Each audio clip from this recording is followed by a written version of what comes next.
To the guests, ladies and gentlemen, good morning. And a warm welcome to all of you at the European Economic and Social Committee, the house of the European Civil Society Organization, NGO, Consumer Association, trade union, farmers, entrepreneurs, and so on. As a president of the External Relation at the AAAC, let me say that is an honor for us, for me and Luca, and for the committee to host your meeting today on Sudan and the role of civil society in peace building in the Horn of Africa. It is important for two reasons.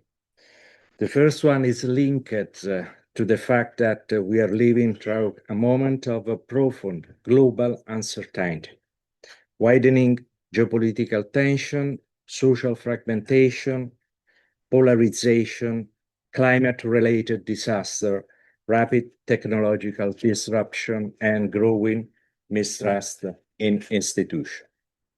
In front of these challenges, we need to return to pay the necessary attention to how they ensure the worldwide availability of the global public goods.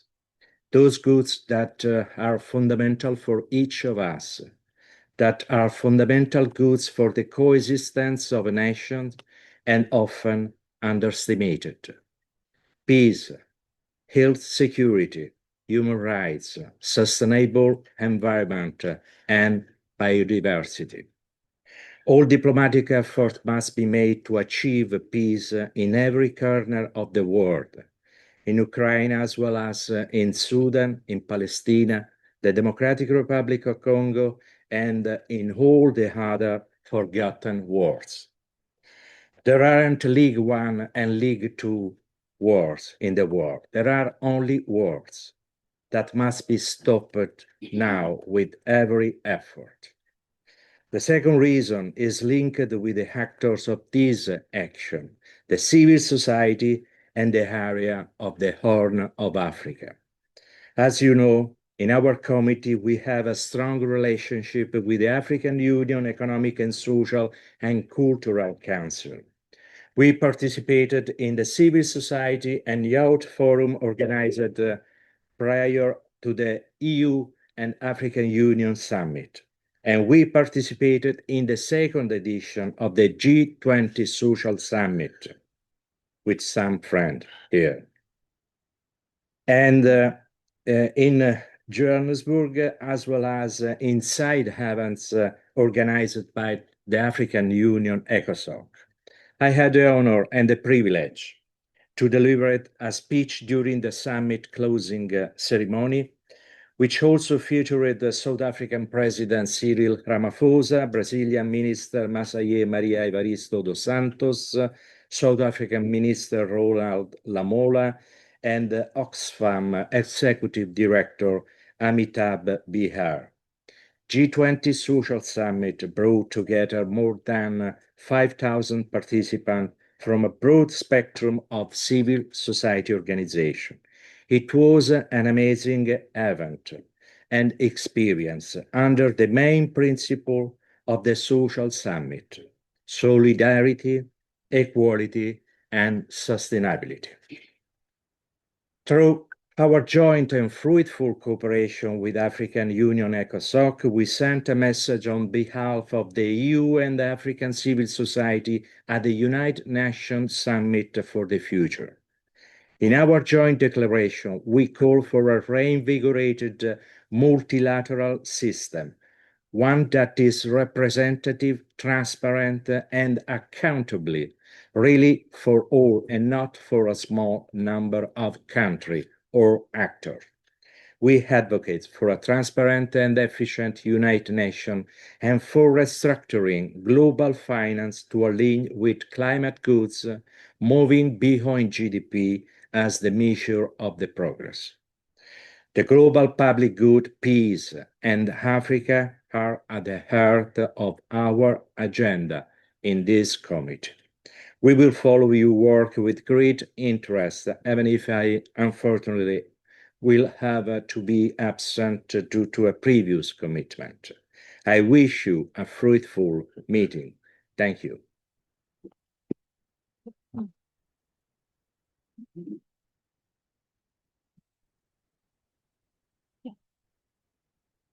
Perhaps just to say that Stefano Palmieri is Italian, no one is perfect, like me, I'm also Italian. He's a trade unionist. He came from one of the three bigger Italian trade unions. He has been a member of the International Trade Union Movement, member of this committee for 2010. Yeah, 2010, so it means 15 years. Now he's president of the External Relations section, but he's been previously for 5 years president of the economic section when we made a significant change in the approach of the committee on the matter, and many more. So just to say a few words of presentation about Stefano. We are very grateful to him to have hosted as just elected 1 month ago, president of the Eco section. He would have to leave soon, but I will remain with you all the morning until the end. Yeah, no, it's not up to me. You are the, you are Moses. Thank you. Thank you so much, Your Excellencies. And, we have the two organizations that work in the Horn of Africa on the particular issues that seriously affect the Horn of Africa. So I'm going to hand over to our principals to be able to read the introductions in the conversations. Thank you. Kerri. Thank you. No, you cannot move. All right. Your Excellencies, the EU, our partners, colleagues, I think we are very, very honored to be here at the EU. And I also want to emphasize the fact that when I heard you say that Africa is at the heart of the EU's agenda, I think we feel like we are in the right place, and we are here with friends. So my name is Kennedi Akolo, and I work for the American Friends Service Committee as the Regional Director for Africa. Mine is going to be very simple. We are here, two organizations with our partners. There's so many organizations actually, and I'm hoping there'll be a chance for everybody to introduce themselves so that our partners also know who's in the room. I hope so. But the two organizations that have been working together, that's the American Friends Service Committee. We have Kerri Kennedi, who's our Associate General Secretary for International Programs, the Reverend Fidon, Dr. Fidon, who's the General Secretary of the All Africa Conference of Churches in the room. They are our two principals.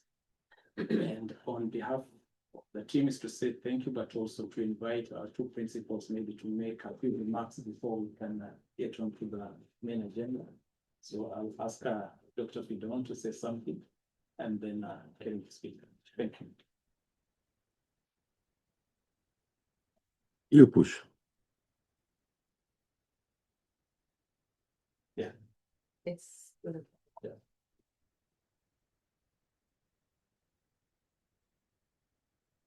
Yeah. Your Excellency, Stefano Palmieri, President, External Relations European Economic Social Committee, Your Excellency, Salwa Elsadik. I don't know if I pronounce it correctly. No, it doesn't matter. I am very used to the creative way. It's French one, so Jaillet. Distinguished colleagues and esteemed representatives of the European Economic and Social Committee, partners from the American Friends Service Committee, friends and advocates for peace, the whole of Africa, good morning. Good night. So on behalf of the All Africa Conference of Churches, I'm honored to join you here at the European Economic and Social Committee for this important gathering. A call for stronger partnership between the whole of Africa and Europe. The Horn of Africa remains one of the most dynamic yet fragile regions on our continent. Across Sudan, South Sudan, Ethiopia, Somalia, Kenya, Djibouti, Somalia, Uganda, and Eritrea, communities are facing overlapping crises that demand coordinated responses. As faith-based organizations, the All Africa Conference of Churches works closely with churches, interfaith actors, youth and women groups, and community mediators to strengthen the foundations of peace, reconciliation, and social cohesion. Our work is rooted in the belief that peace is not just a political process, but it's the moral commitment that must be upheld by all sectors in society. In recent years, through the Horn of Africa Peace Project Consortium, in which AACC works with the American Friends Service Committee and other AACC peace projects, we have invested deeply in a number of things, like one, supporting local peace infrastructure, training church leaders, women mediators, and youth peace actors who are often the first responders in conflict settings. Number two, we have been documenting conflict trends and amplifying community voices through research and platforms like the Horn of Africa Peace Project in the Salama Hub. Number three, we have been providing safe spaces for dialogue across borders, connecting civil society, faith leaders, youth, and policy actors from Sudan, Ethiopia, Somalia, and South Sudan. And also we have been advocating at the AU, IGAD, and continental levels to strengthen inclusive peace processes and ensure that women and youth are recognized as agents of change.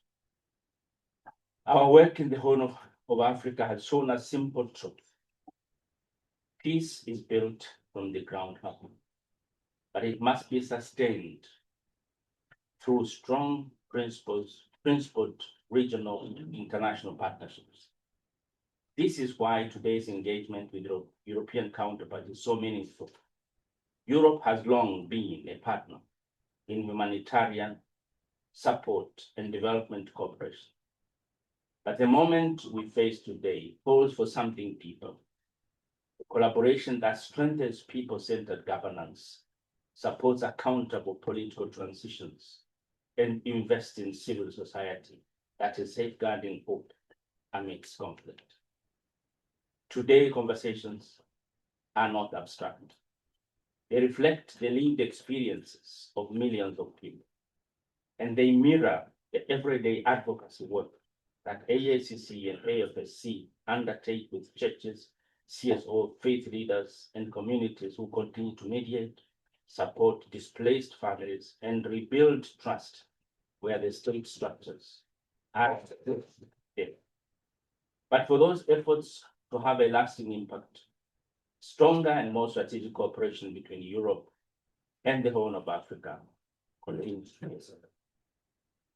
We encourage our European partners to deepen support for community-rooted peace building and dialogue initiatives, protection of civil space and human rights, humanitarian assistance that reaches the most vulnerable, long-term peace building and that strengthens national and regional resilience, youth and women's leadership in mediation, governance, and peace negotiation, as well as research and policy work, such as the Horn of Africa Peace Project, which guides international engagement with grounded evidence.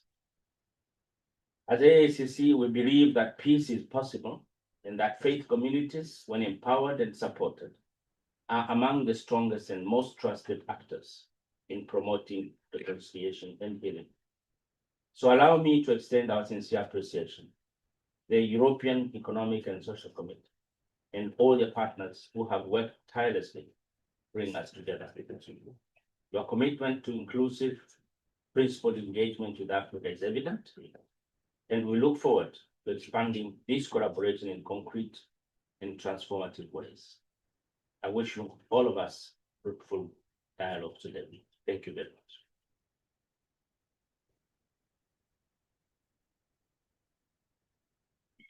Thank you, Fidon. Hi, I'm Kerri Kennedy. Thank you for welcoming us today. Good to see you again. Stefano, thank you for hosting us. And I am the Associate General Secretary for the American Foreign Service Committee, a 107-year-old Quaker peace and social justice organization.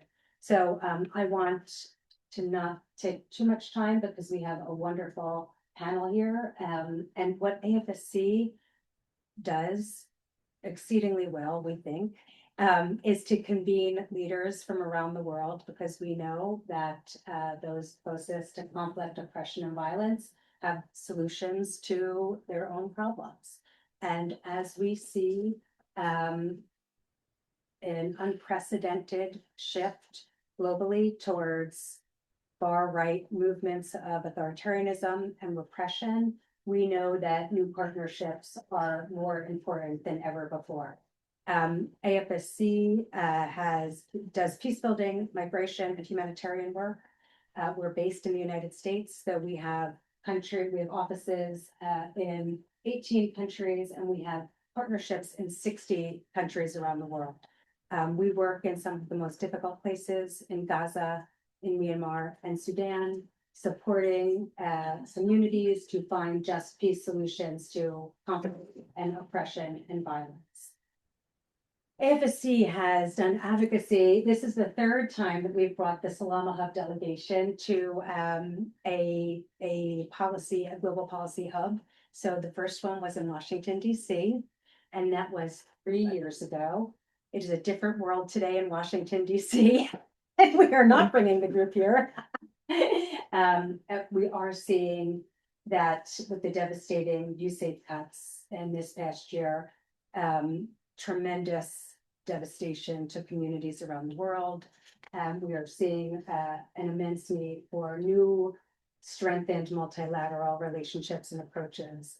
Unfortunately, our partners in Sudan and the Horn of Africa can't count on the United States like they once did. And so we hope that out of this really dark place, that we, AFSC, can support bringing partners together in new ways and supporting that, investing in that financially, and finding ways to try to meet the gap that we're seeing coming from the United States. We also will challenge US complicity. So we do advocacy ourselves against our government. We're trying to form partnerships here in Europe, but we're also standing against authoritarianism, repression, violence, and violation of human rights in the United States. So you have a wonderful panel here. It's my privilege to work with AACC. You have our amazing team. I thank Federica, who's our EU liaison, for being the one that puts this all together, and Moses and Kennedy, our leaders from the Africa region. This really is the Salama Hub, and this delegation is the example of the work that AFSC is so proud of around the world. So it's our privilege to be here. It's our privilege to bring you all together to speak with policymakers. And with that, thank you. Thank you for hosting us. And I'll see if Moses just wants to say a few words before we go into the panel. Thank you. Thank you so much, Kerri.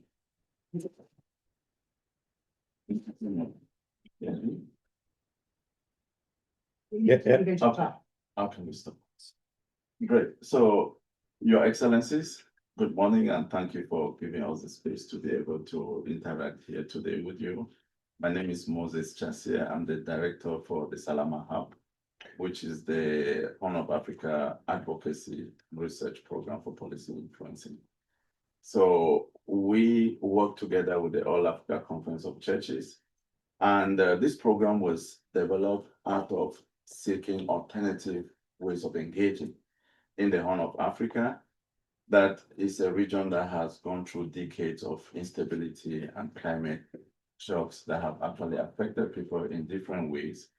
And again, we recognize the presence of many actors for these decades in the Horn of Africa. But again, the question we ask ourselves is why the persistence in these issues in the Horn of Africa? As such, these organizations came together and wanted to use an alternative approach which is undertaking research into the critical issues that affect these countries in the Horn of Africa. That was the aim of this program, and digging into these issues also meant working with actors, local actors, which means we had to look into those actors, local civil society in the Horn of Africa, but also looking at how to engage with religious leaders that had a better understanding on these contexts. So for us, it was about bringing these actors together across the 8 countries, but also ensuring that we could together have their skills enhanced in conflict analysis to be able to understand the root causes, but also in advocacy and research. As such, the work we do is evidence-based, moving from the research that we've done together with these actors to be able to amplify the research findings into 3 policy spaces. First in Africa, the African Union, the European Union that we're here today, and also the United States that Kerri has just alluded how challenging it is looking today. But we're also looking at how can we be more adaptive in the US space, but we have to do this. Today, we have about 85 civil society across the Horn of Africa and about 30 faith denominations with whom we're working. And this is hope that is going to continuously be increasing. So we've been able to think together and identify areas of research with these civil society that we have. Some of them here, about 8 of them from these countries today, and about 3 religious leaders, to see how we can identify the real areas of engaging. As such, we've done this, and we've been able to come up with a number of research, one being exactly on the youth contribution to peace and stability in the Horn of Africa, women inclusion in the processes, but also looking at issues to address historical injustices, which serve as the root causes for these issues in the Horn of Africa. And as such, Sudan remains a case for all of us today for more than 2 years. So for us, we want to see how we can really find the issues.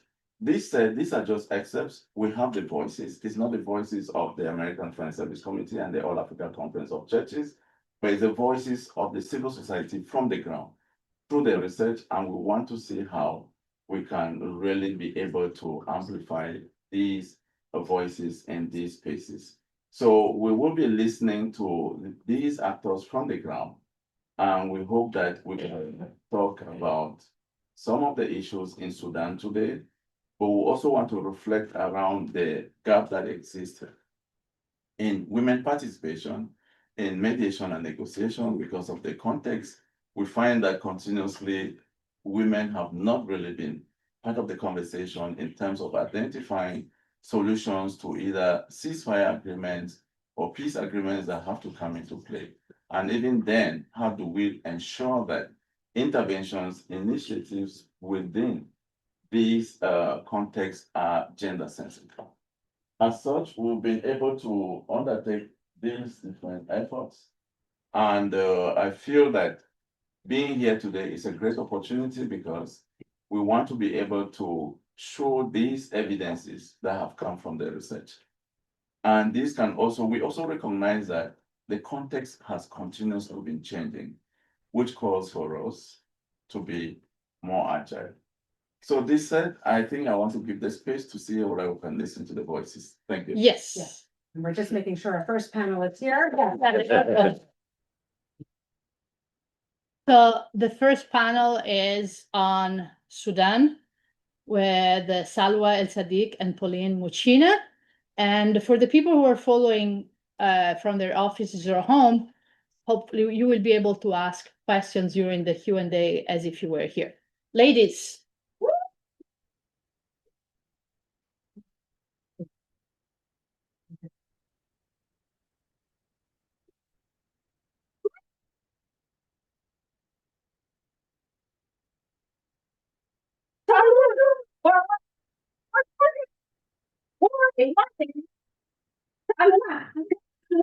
What is going on?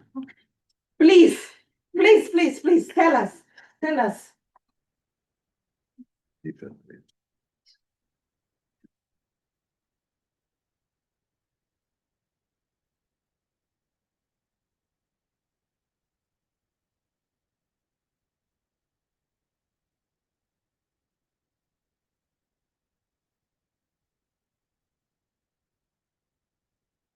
will start automatically when you speak. Thank you for giving me the floor to speak at this critical moment for Sudan. A moment when silence costs lives. Excellencies, colleagues, as we gather here in safety and dignity, a mother in Darfur is searching for water among the ruins, and a girl is being raped. Sudan today faces famine, mass atrocities, and the collapse of the state, and territorial fragmentation. The suffering of the Sudanese women in their homes, on the move, and in the refugee camps is beyond what words can convey. They endure sexual violence, slavery, hunger, and daily exploitation. They are abducted, tortured, forced into sexual slavery, and most cases remains unreported and undocumented. Women human rights defenders and aid workers continue under unimaginable pressure, often without pay, without protection or recognition. For them, there is simply no safe place left. I went in Sudan in October, and I had to run for my life. I say this with deep personal pain and witness. I saw a woman give birth under a tree. No midwife, no medicine, no dignity, only raw survival. In my extended family, a young woman was gang raped to death in her home. One woman was forced to cook for the militia, while in the next room, her 4 young daughters were being brutally assaulted. And a woman from Darfur, raped as a teenage 23 years ago, was raped again, but this time alongside her 19-year-old daughter by the same perpetrator. So let's be clear, this is not only gender-based violence. It is deliberate use as weapon of war. And it is racialized sexual violence targeting Darfurian women. And they call them Durga, which is black in Arabic. So if the world allows this to go unpunished, it will normalize the sexual violence as a legitimate weapon of war, not only in Sudan, but globally. And it is especially painful that this regression unfolds as the world marks 25 years of UN Security Council Resolution 1325, a milestone that should have signaled progress and not profound loss.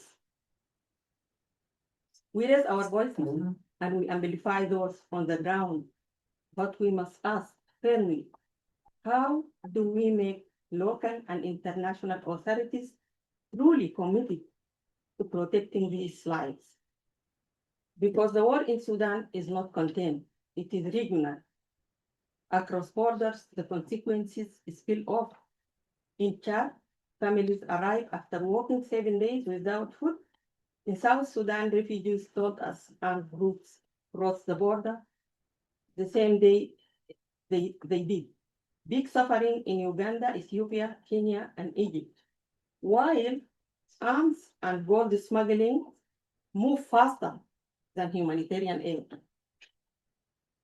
So if Sudan collapses fully, the Horn of Africa and the Sahel will not be able to absorb this shock.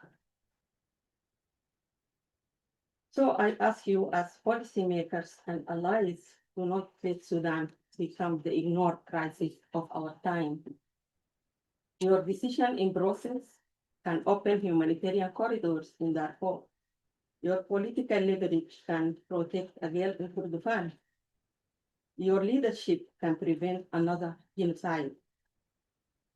And your support to women-led, community-rooted organizations can keep a nation from falling apart. Sudanese women must be supported to take their rightful place to the peace negotiation table. Earlier this year, the American Friend Service Committee, AFSC, conducted one of the rare large-scale qualitative studies in South Sudan, which farmers, teachers, youth, religious leaders, women networks, and displaced families. Their findings reveal the human truth of this war. And let me bring you into the human story behind these findings. In West Darfur, Amazon told us her children had not seen food aid in months because the front lines keep shifting. She said, we don't need promises. We need the guns to stop so food can come through. So is the bleed of the real ceasefire. We hear bullets. One woman told us that we hear bullets less often than we hear our children crying from hunger. So starvation is being used as a weapon of war. GBV survivors need healing and not silence. In a neighboring country, I was in November in a neighboring country to Sudan. I met a refugee family whose young daughter was pregnant from there. Her parents told me that they had accepted the baby and would raise it with dignity. But when I spoke to the girl, they left her head. She said, I'm just staying in my room because I can't face my parents. I'm trying to be brave, but inside I'm completely broken. So healing is needed as food. A health worker taught that every day we treat women who carry wounds they can't speak about.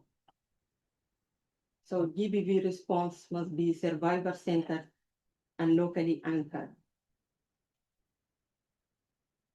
So the weapons destroying Sudan do not originate in Sudan. Communities said clearly, cut the flow of arms, cut the money lines. They asked the EU to enforce arms embargoes and hold war profiteers accountable. Naming and shaming. Naming and shaming the United Arab Emirates that fueling this war. Diplomacy must become coherent and inclusive. AFSC heard the same message everywhere. The world is negotiating in too many rooms, while too few Sudanese in. Sudanese communities want the European Union to help harmonize mediation efforts and ensure women and youth who lead grassroots peace efforts are not excluded from the political negotiation shaping the future. So our refugees in the neighboring countries or wherever, they are not just numbers. They are youth scattered across borders, across Chad, South Sudan, Ethiopia, Kenya, and Egypt. Mothers fear their children will never see classrooms again. So the borders are bleeding in Eastern Sudan also. A local leader said, our borders are open to everything except protection. Communities are calling for coordinated cross-border mechanism to curb arms smuggling, human trafficking, and extremist infiltration. And we must not forget the information frontline. A young woman journalist told us, disinformation kills. It makes neighbors fear each other. Sudanese communities ask also the European Union to support local media, train youth communicators, and promote conflict-sensitive reporting. Excellencies, Sudanese civilians are exhausted, but they are not broken.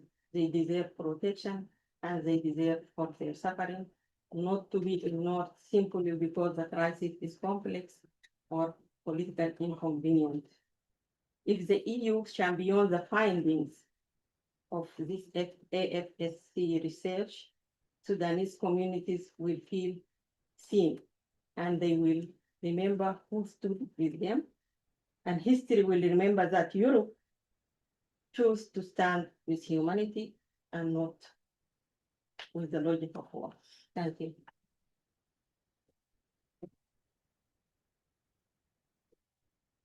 Let's just take a minute and process what our sister just shared. If we had time, we wouldn't even do any more presentation after what she just said, because it is painful. People are dying. People are being starved to death. Over 10 million people currently displaced. It is the scale of this catastrophe demands immediate action, not only from civil society groups, but groups such as European Union and other governments around the world. When you hear that 18 million people are facing hunger, when you hear about women who have been raped, when you hear that millions of women and girls are exposed to sexual violence and starvation on a daily basis, how can we be comfortable with that information? Behind these statistics is a mother, is a child, is a father, it's a brother. We just spent a week in Kampala with women who came from Sudan, with women who came from Chad, refugee camp, Uganda. And all they were telling us is how painful it is to watch their loved ones die. Some of them in El Fasher were buried alive. Alive. And they ask us, when will the world ever listen to us? And all we could say to them, we are sorry, we are doing what we can as AFSC to try and stand in solidarity with you. And they asked, what is that solidarity? How many times do we hear about solidarity? Governments making public resolutions. European Union last week made a resolution on Sudan. Will it just be on paper or will it save these women? AFSC Africa region advances a non-violent Sudan-centered peace agenda grounded in civilian leadership. Remember that these governments, these military groups are the ones that are committing genocide, are committing atrocities, and yet when it comes to negotiating, civilians are not brought to the table. Women who are suffering, youth who are suffering are not brought to the table. It is these guns, military leaders, who are brought to the table. Was Hitler brought to the table to negotiate? Why do we abuse these women and children in Sudan by negotiating with the same people who are killing them? As Salwa stated, Salama Hub does research. The research includes documenting arms flows, the political economy of the war, and the role of external actors such as UAE, Egypt, others, including European governments that are supplying weapons to UAE. And in turn, UAE is funding genocide in Sudan. Those governments need to be held accountable. We do advocacy. We engage the African Union, IGAD, United Nations, USA, and also political governments. We urge a ceasefire and a unified mediation process, stronger arms embargo. That's where we have failed as an international community. We urge for accountability for external actors that fuels the war. And we urge for exclusion of women and youth and displaced communities in peace efforts. We mobilize communities, the faith-based community, both in Africa and also in the US, where we operate and other parts of the world. We do peaceful protests. We do diaspora organizing and public petitions. And currently, we are collaborating on a campaign to urge the NBA, the sports organization, to cut their relationship with United Emirates because of their genocide support. This is a petition that is requiring 10,000 signatures, and we are distributing it all over the United States and other parts of the world. We do humanitarian and social support. PK, you did work in Ethiopia. What did you do with Sudanese? Speak. Just speak. It will work when you speak. AI. Yeah, thank you. So, I'm Pauline Kamau. We have worked with Sudan. And how I remember is how we tried to rescue women from Sudan we are working with. And during the war, and they had to walk. LENSA, we were working with LENSA, that is the Ethiopian Women Lawyers Association, to ensure safety passage for them. The horrible stories they told us were really something you cannot even talk about. They had to walk for days. And when they reached the Ethiopia border, they found that the visa was raised, so they had to pay much more to enter Ethiopia. Then entering Ethiopia, they were still not safe. So they were still looking for other passages.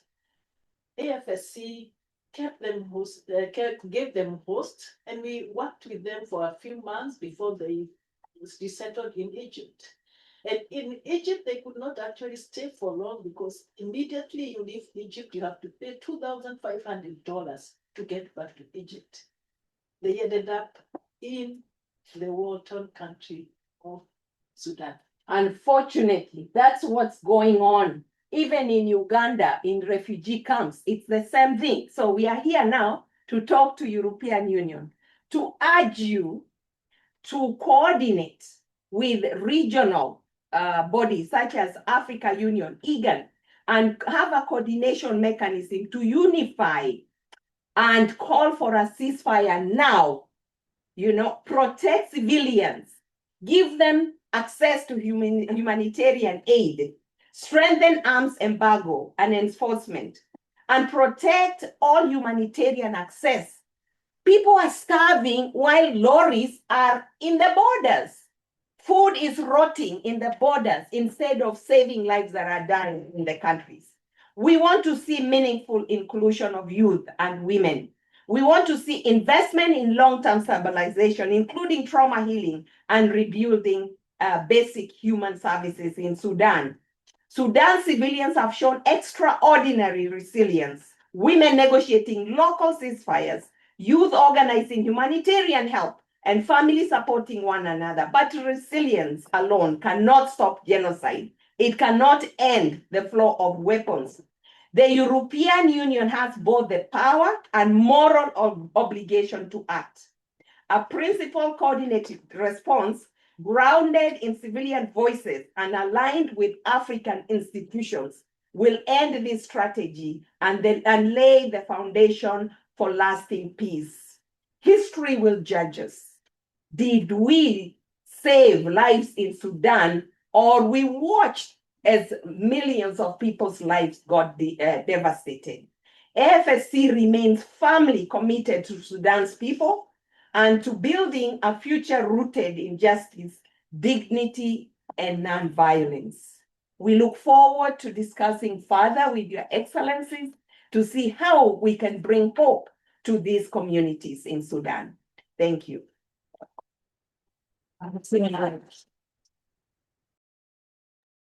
Now we open the Q&A. For the ones that are following us online, please write in the chat or raise your hand. Yep. No, it's hard to do Q&A after your two powerful interventions, I have to say.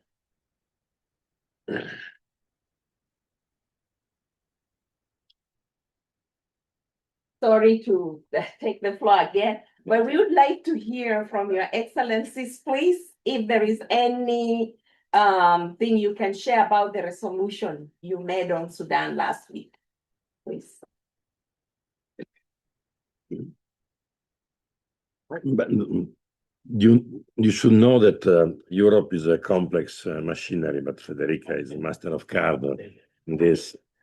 And so this is the body that represent at large European civil society, business community, trade unions, agriculture, and many more.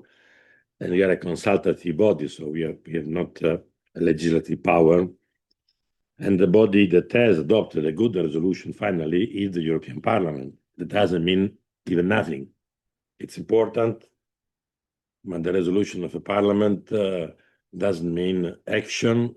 Is a political standing, is more powerful than a resolution of the committee. So we should be grateful to them. We have not been capable up to now to put a focus on this.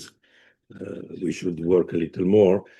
But even the resolution doesn't change so much because the political commitment in the matter of foreign affairs, as Federica, she wrote a lot of books on this, knows, is completing the power of the council, of the government. And for what I know up to now, yes, any foreign affairs council also 1 week ago, I think, or other format of the council. I don't know if the summit of head of state and never taken some, but in the Foreign Affairs Council or the Minister of Foreign Affairs, the 27 are sitting, take position, is part of the conclusion, but that's all. And so unfortunately, I do not expect, and I say very unfortunately, much more action. As you see already, Europe has been completely aside in the crisis of Gaza and Middle East, although we make a lot of statement and we are very much engaged. We were the first donor in Palestine, both Cisjordania and both Gaza. We are now very active with the Pact of the Mediterranean, just relaunched yesterday in Barcelona, entering into force 1 week ago. Finally, we are the menu on the table of the crisis in Ukraine. That is just close to us because the holder of the table are completely others. So I do see from the foreign policy and the geopolitical action of Europe today is the weakest moment, although by the power of money and humanitarian aid, today Europe is by far the first actor after US aid has completely cut any aid. But I hope it will be only a moment of transition to take stock of this. Of course, in the statement, in the meeting, also in the meeting of European Union with the African Union, also this big crisis as other situations are on the table, are discussed, but as you have said, stop paper. We do need action, and this, I can say, are a little more in the fog. Yeah, and you shall re-ask the question tomorrow when we go to the parliament. Mm-hmm. Meanwhile, we have a question from the audience online, Emma and Gang. The question is, regional economic communities and regional mechanism are the building blocks for peace that the AU relies on trickle down to member state level. What have been they engaging in and what is their approach in the region? Thank you, Moses. Thank you so much for the question. The first entry point we do is working with, engaging with IGAD, which we've been able to really be in contact with officials of IGAD and also being able to amplify some of the findings that we have gone through in this region, particularly in Sudan. But at the same time, as I said in my introduction, I talked about the engagement with the African Union, which is one of the policy spaces that we're engaging with. And this year in June, we were able to hold an African Union Advocacy Week, during which we met with the Peace and Security Commission of the AU. And we were able to amplify some of these things. And we went to specific embassies, including the Embassy of Sudan, where we were able to also listen to what they feel and what they feel was not well done. And we've been able to bring this up to the different diplomacies in Addis Ababa in Ethiopia. So these are things that we are doing, but we recognize that we also need to work with the East African community. That is one of the regional bodies that can also influence this. But already the fact that we're engaging with the IGAD and with the African Union is also a great opportunity for us to see how Sudan can also be part of the conversation, because we realize that Sudan is not on the table. So we want to ensure that they are part of that conversation and seeing how we can continuously engage and move them forward. So we recognize the place of this.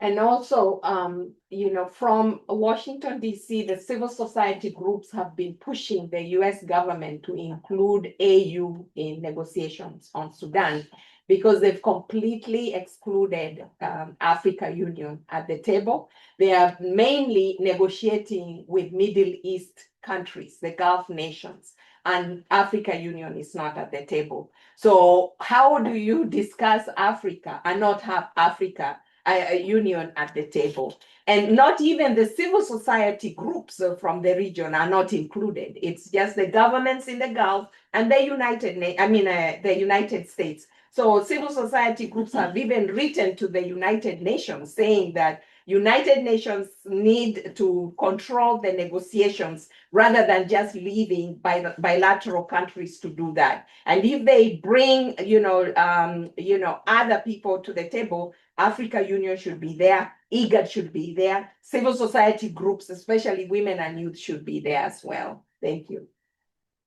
Thank you very much. There are no more questions from. Can I add? Yeah, go. I want to add the fact that Sudan, I think the Sudan government itself, the one that I guess is recognized, which is the government of the General in Port Sudan, pulled out of both the EU and the IGAD. And that's why they're not part of the negotiations. And for me, this is where I see an opportunity, especially for EU coming in more as a non-partisan support of interests.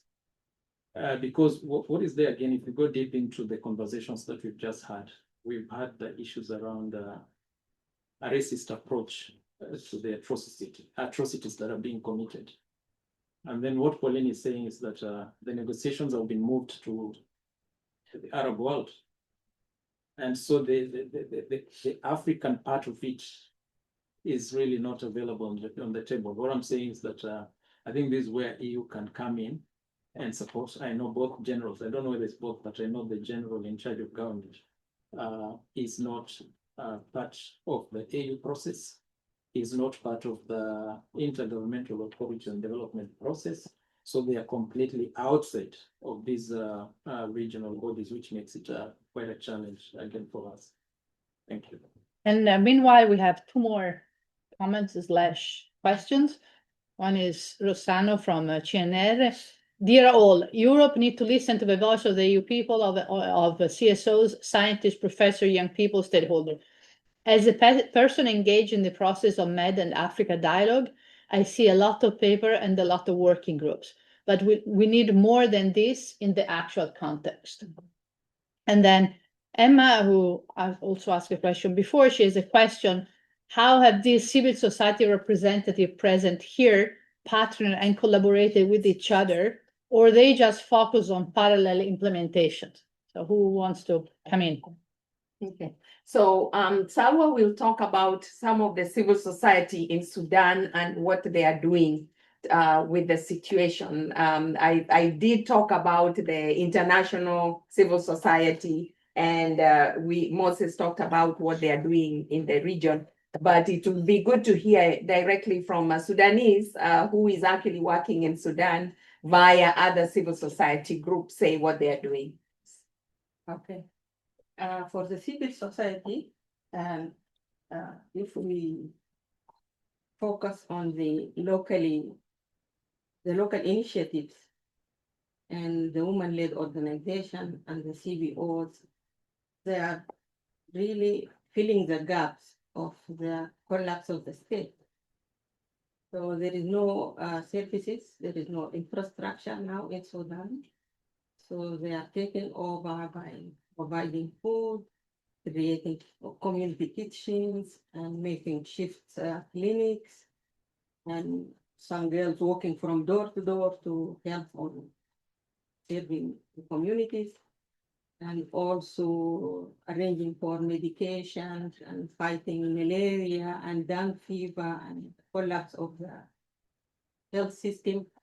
So they are the de facto government in Sudan now, women-led organizations especially. So I'm leading one of these organizations. We are working hard just to get the community, to hold the community not to be fragmented. And there is much hate speech, there is polarization, and ethnicity is rising now very high in Sudan. So we are mediating local conflicts and trying, to make some informal education, because now the students almost 3 years without formal education. So we are trying to fill the gaps of urgency in the falling state. If I can complement that, the point is that we have brought civil societies from the different countries into networks within the countries. And being into networks, it gives us a more opportunity, leverage to be able to engage with them and strengthening their understanding around the issues within the context. But at the same time, I talked from the beginning of 85 civil society organizations. These are all distributed in these 8 countries. But now when the context becomes challenging, we have to seek alternative ways of engaging with these civil societies. Like the case of Sudan, we were able to take them out of Sudan to actually have these kind of dialogue, where we also build strategies on how they can engage back within their context. At the same time, not only physically bringing them together, but we also engage virtually on different platforms where we can have exchanges with the civil society from the different countries. But in such moments where we need to go into global level advocacy, we have to go within each context and pick 1 or 2 civil society that will come into this global space where we can be able to have the conversations that will be trickled back upon the end of such conventions, dialogue and engagements. They take this back to the networks within the countries. So there's really a strong engagement at the country level, but we recognize the challenges within difficult contexts that we need to be adaptive in the way we engage with these civil societies. Thank you. And groups such as Darfur Action Women Group is always in Geneva, in New York, at AU, and many other civil society groups that are Sudan-led, even some of them based in Europe. And we recognize the work that they've been doing. Sometimes it's petitions, sometimes it's protest, sometimes it's just, presenting at the General Assembly in New York, like during the report, the Special Rapporteur on Gender-Based Violence for the UN.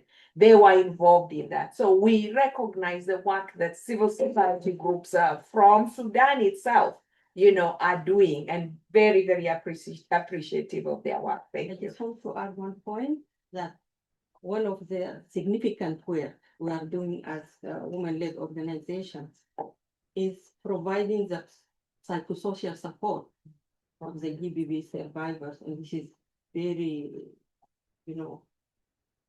big efforts, and also the trauma healing, and trying to help also pregnant women understand of. So the GBV is spreading in Sudan, and we are providing psychosocial support from here. So. And we have two more questions. One is Ruth Watson from ACT EU. Have you as faith actor found openness from the diplomatic actors of the EU and governments to engage with the priorities you set out now? What would you see as the priorities for faith leaders in Europe to strategically support these efforts? And then there is Victoria Garcia-Guillen from the European Parliament. In practical terms, how can the EU convince both parties in to the conflict and the Quad to include the AU, REX, but also civil society in the negotiations? We don't have the power or leverage or legitimacies to impose it. So how to convince? Those are very thoughtful questions. That's a very good question. The easy one is the faith community, because I think the faith community is one of the organizations or entities that is present even now in Sudan. With Dr. Fidon here, he can tell you there are churches operating inside Sudan, and what AFSC, All Africa Conference of Churches, is also doing in the region, in the Africa region. When it comes to the United States, where I work, we do work with them. We are in coalitions with them. These petitions I'm talking about, even the NBA petition, they are working with us. They are signing these letters. They are educating their communities, because one of the big issues is lack of education on what is happening in Sudan, because the mainline media doesn't have that, day-to-day education for communities. So we are challenging the faith community to be the educator or the awareness raising of what is happening to the people of Sudan. So here in Europe, I know some of the faith communities like Christian Aid that actually provide aid in Sudan, but they are also involved in advocating at the EU level, and also in their own parliaments, like the UK government, which actually came up with a statement on Sudan very recently. So the faith community, for me, is one of our allies, and we should even do more with them than we are doing. So when it comes to convincing, this is long term, and it cannot be done just immediately. But first of all, I know Moses wants to jump in, so maybe I should. No, it's fine. I was looking more. Men won't always jump in the conversation. But I think, for me, you cannot convince entities like EU in a day. So it is work, in progress. Every time we have an opportunity, like now we are here to talk to them, to share with them, and not only educate, but to challenge them for remaining silent while a genocide is taking place. So we have to continue to agitate, to protest, to have quiet diplomacy behind the scenes, and to write this petition, and to also have one-on-one meetings with specific governments. We've been doing that in DC with some of the European governments.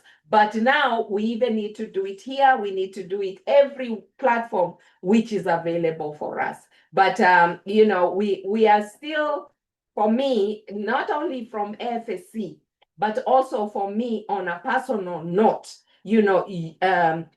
EU has so much moral obligation on what is happening in Sudan because of the legacy of colonization in Sudan and in so many conflicts in Africa. If we don't take that responsibility, the European Union will have failed in terms of, not paying back, but actually rectifying some of the mistakes that were committed during colonialization.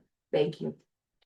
I wanted to add to the question around legitimacy of the EU to say that we already recognizing that it's not just about the legitimacy, but it's also about the willingness to support groups at the local level.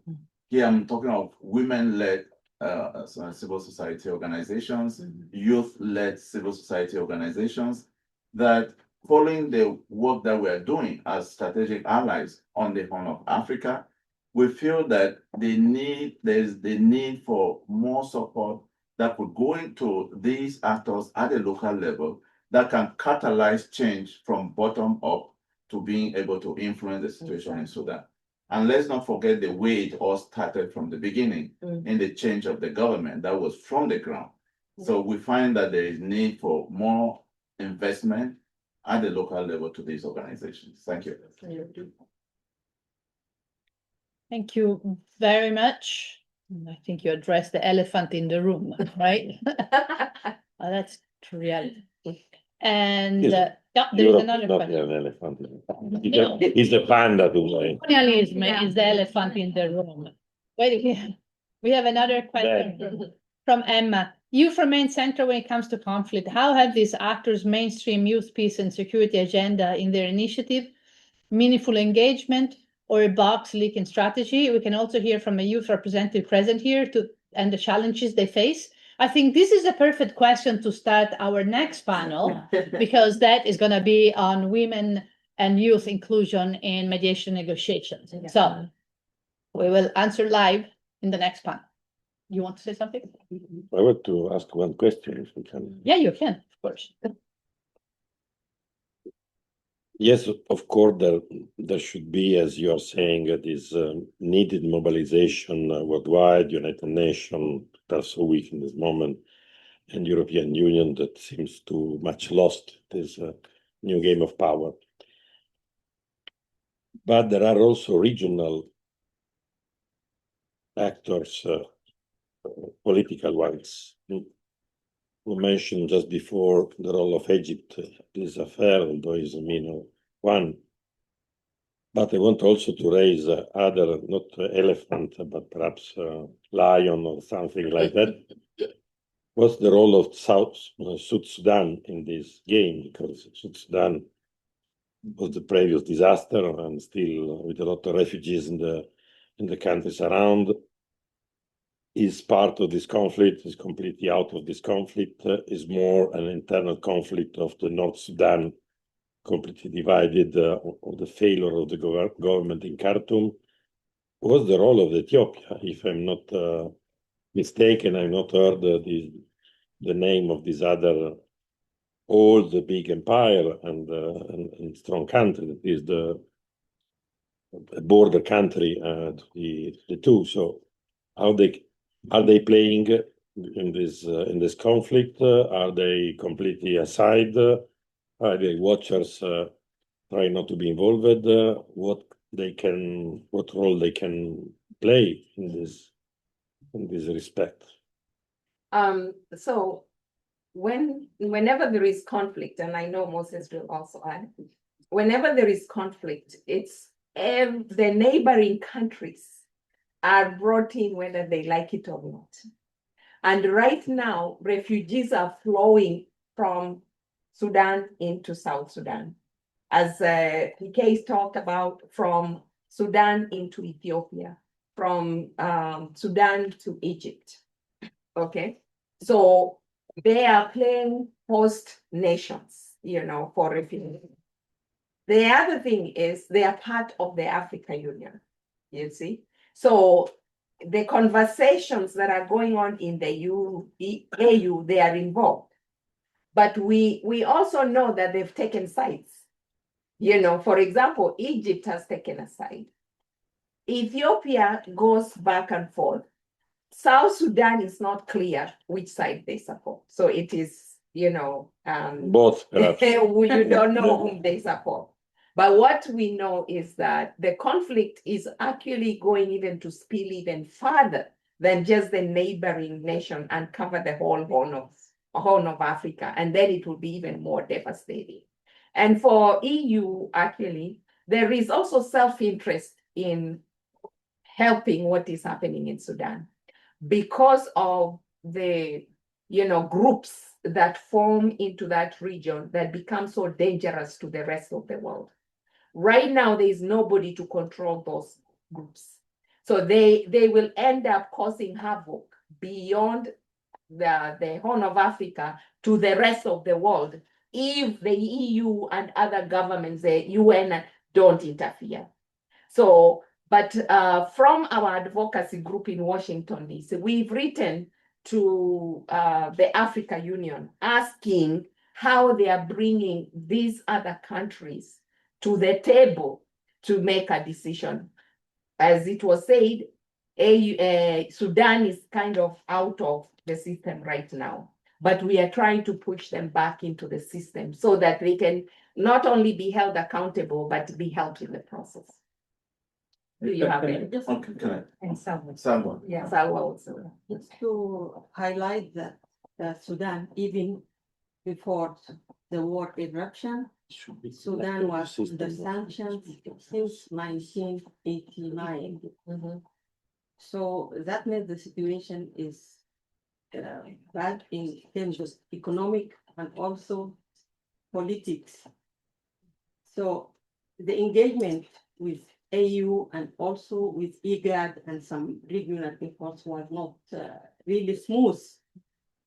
So that also contribute to putting Sudan in terms of foreign policy in very fragile situation.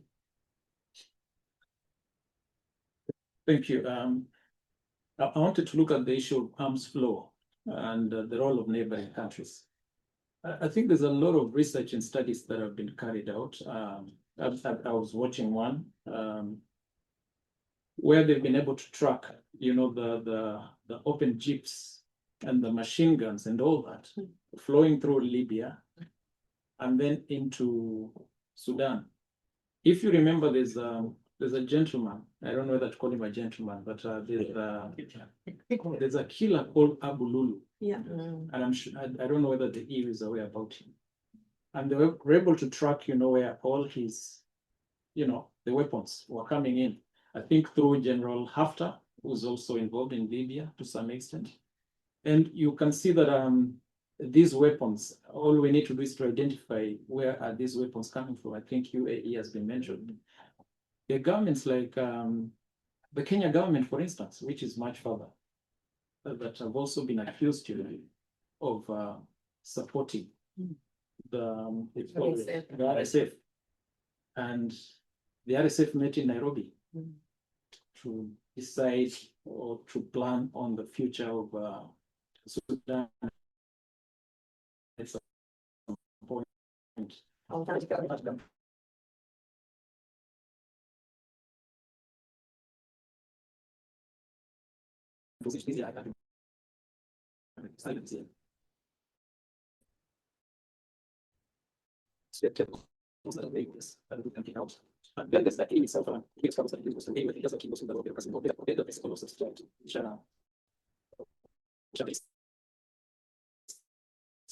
To the regional economic groups before it comes to the first attempts on the first trials, I think under the principle of subsidiarity for Sudan, IGAD should have been the main vehicle, to try and solve that. But Sudan is no longer part of IGAD, so pushes it to a completely different level.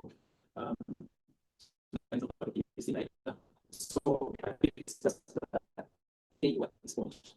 But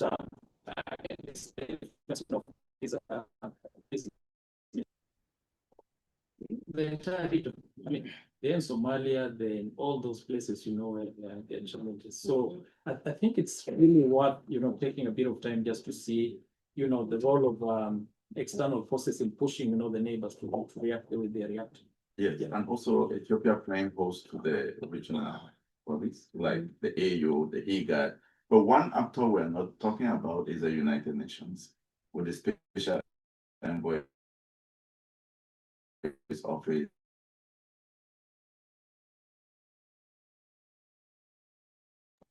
But at the same time, the EU special envoy to the AU is also within the same city and seeing how these conversations can really move on. So I think also I have looked at the National Development Plan of Ethiopia and the government with the Ministry of Peace, not only looking at peace for Ethiopia, but peace across the region, which is something that I was really talking about, commending them for having thought that there could be feel of many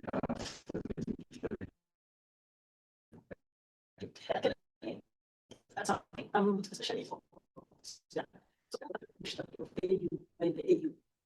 Why? Because of the regime that came in, they said it was almost like a coup, so they pushed it out. But we should also face it at the AU and IGAD level. We need to sustain advocacy to ensure that Sudan is really part of the Africa region. So why are they keeping quiet? Why don't they actually intervene? But of course, as Kennedy has said, is this idea of non-interference when something like that is happening. It is about time we need also to go to the AU and say, enough is enough, you need to do something.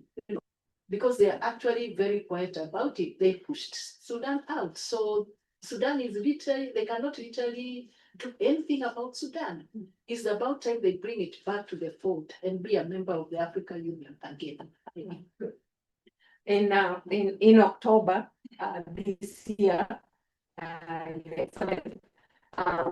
there was a report that some of the armored cars that were fighting with RSF were from France, and some of the European governments actually have been implicated, as I said earlier.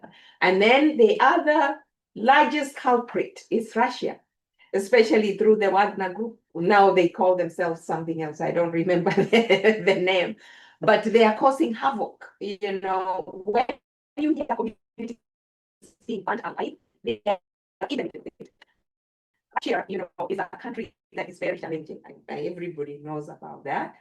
But, Europe cannot just be silent when Russia is causing havoc in the world.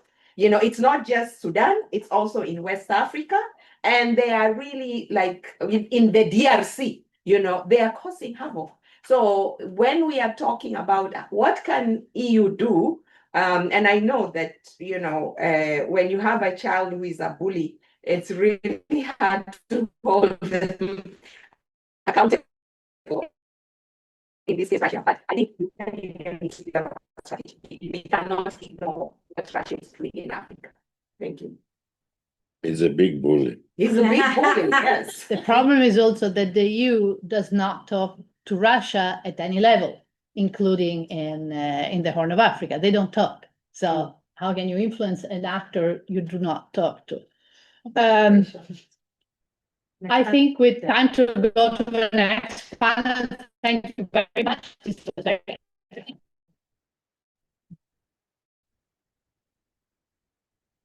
So the next panel is on women and youth involvement in mediation and peace negotiations, which is, sorry, I have a problem with my computer. Okay, so we have Yoal, Lydia, and Lensa. Who's going to go first?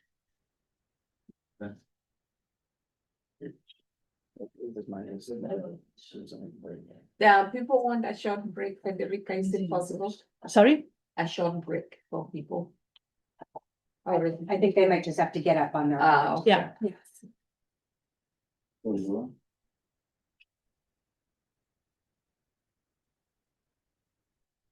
So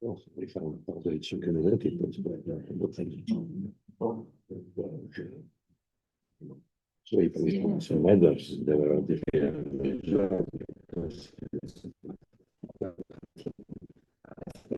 2 minutes break. Ich kann coffee maybe. Those who want can be sitting, but Because it will be very disturbing for the people walking. Okay. Let's take just 1 minute, 2 minutes break. 5 minutes. Yeah, 5 minutes break. For the people following us online, we will take a very short break, and then we will resume. Okay. Let's go. You can go, Lanta. Thank you.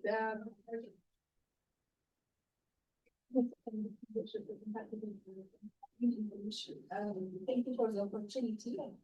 address you today on the issue that's not only urgent, but also foundational on building sustainable peace and system of Africa, which is the meaningful participation and inclusion of women in negotiation, mediation, and peacebuilding processes. Allow me to begin with a story that reflects not both the extraordinary contribution of women in our region and the profound barriers they continue to face. In northern Ethiopia, in Tigray region, a young woman, which I will call with her name Miriam, was once a teacher and community organizer. Before conflict erupted in her community, she led groups of girls, teaching them about their rights, their confidence, and how to protect themselves from gender-based violence. She was part of the well-known Yoal movement, which fought courageously for gender equality and gender-based violence against women for long, even before the war. When conflict erupted, Miriam was forced to flee. She walked for days, losing family members along the way and witnessing horrors no one should ever endure. She arrived at the displacement camp, which is an IDP camp, with nothing but her determination. Yet, even in that place of fear and uncertainty, Miriam rose. She organized a safe space for women and girls. She could document cases of missing persons. She mediated disputes over scarce food and water. She helped survivors of violence access support and offered psychological and first aid to those traumatized by the war. She built trust, community, and hope at the time when institutions around her has collapsed. But when formal peace talks started, later took place, which took place in Pretoria, no one called Miriam. No one asked for her knowledge, her experience, or her insights, despite the fact that she had been doing the work of peace long before the negotiation began.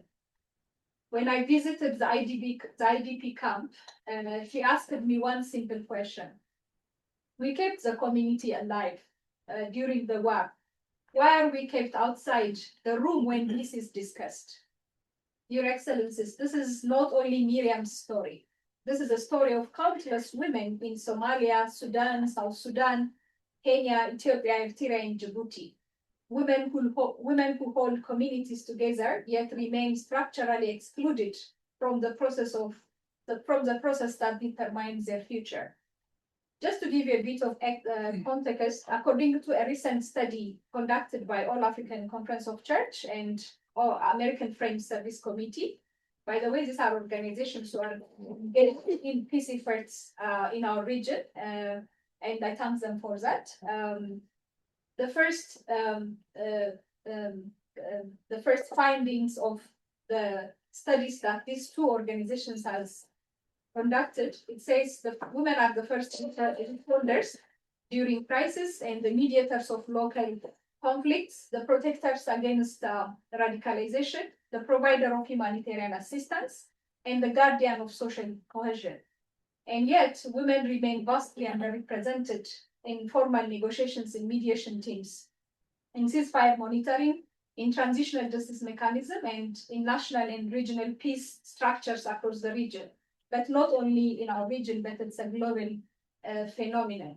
We also have resolutions, legal framework, which we all know, the UN Security Council, the resolution on 1325, the AU WPS agenda, the Maputo Protocol, all the continental result frameworks that we put, including the national action plans that each region should adopt following the resolution 1325.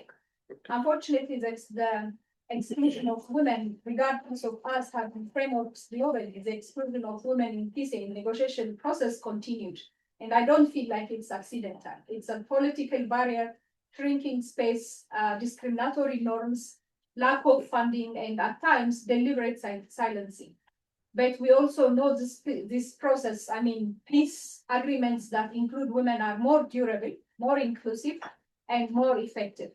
When women are at the table, communities are heard and peace lasts. With this, I want to have a key asks for the European Union. One will be to ensure full participation in this process, the European Union using the diplomatic leverage to insist the inclusion of women groups, young women leaders, and survivor mentors in negotiation and mediation and monitoring. The other one is to provide flexible and accessible fundings for grassroots women peace builders, simplifying requirements so community-led organizations can access resources. Protecting women and girls in conflict, prioritizing prevention in response to gender-based violence, supporting survivors and centered services. Making gender inclusion a condition for partnership. For example, linking political and financial compressions to measurable by progress. And supports national and regional action plans, which I mentioned earlier, the UN Security Council Resolution 1725, and we have to strengthen and accountability and resourcing IGAD and member states as well. The last one will be protecting civic space and ensuring women peace builders, journalists, and human rights defenders can operate safely and freely. Your Excellencies, women like Miriam are not waiting for peace. They are already building it quietly, courageously, and even in every single day. When what they need now is for political and financial system to recognize their value and support their leadership. The European Union's long-standing commitment to gender equality positions it as a critical part in ensuring women across East and Horn of Africa are not just present, but influential in shaping peace. Because ultimately, there can be no sustainable peace without women at the table. Thank you. Merci beaucoup.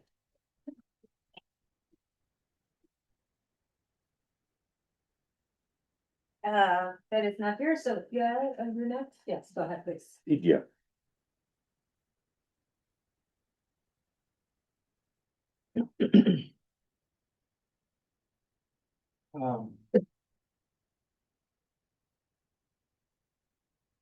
Thank you very much. External relations. For coming here actually to listen to the grassroots voices coming from the whole of Africa. I'm called Yoal Gatkuoth, peace and human rights activist. I also call myself as a true stellar because I come from the grassroots where all these challenges that we are talking about are there. I'm also very excited because there was a question that was asked by one of the participants who is online there about the youth inclusion and also the implementation of the YPs, the 2250 mission, in which South Sudan actually became one of the first countries in the whole and East Africa to adopt the UN Security Council 2250 on youth, peace and security strategy. I want to talk a little bit about the youth inclusion in negotiation and mediation. And by pointing out that, I also want to insight a little bit about my journey. How did I get myself, into the space? As you know that South Sudan went back to war in 2013 after 1 year of independence. And people were actually mobilizing themselves by that time. Young people, especially youth, were mobilizing by political actors to join the faction. And they went to Ethiopia, Republican, that side of Gambia, where also mobilized a number of young people, who some of them now are generals, major generals. And in 2014, they reached out to me. It was my fear group, where majority of them went to the battlefield and they did not return until today. I have a number of names. Some of them stayed together. They did not come back again because of the war. So I refused to join the armed group in 2014. And I choose the rights fight, which we are all here for. I chose to be a non-violent actor in 2014, and that was the year actually I started my activity. It's not because I was actually trying to be smart, but I thank God gave me wisdom at that time to allow me actually to say no to violence. As a youth activist, we also have been facing a lot of challenges when it comes to, because for me, you tell the truth. And I have always have a one say here that when did the international community end the passive diplomacy on the issues that are affecting humanity? Because we've been talking about the issues that are affecting all these countries. From Europe, we have Ukraine here. You go to Middle East, we have Gaza and Palestine. You go to other countries, we have Sudan, we have South Sudan, we have DR Congo. Here in ERA, we've been talking about how should we end those things. But to me, I think that we need to move away from being passive in engaging with these political actors. In 2018, actually, young people, the 2018 peace agreement was signed in South Sudan with the help of African Union and IGAD in Ethiopia and entered in Sudan in Khartoum, whereby so many young people actually, I was part of those who participated. I did not participate actually in the room, but we were outside and we created a WhatsApp group where we contribute to our representative who was there. And also, it was not easy task for all of us because the political manipulation also was huge among the young people because of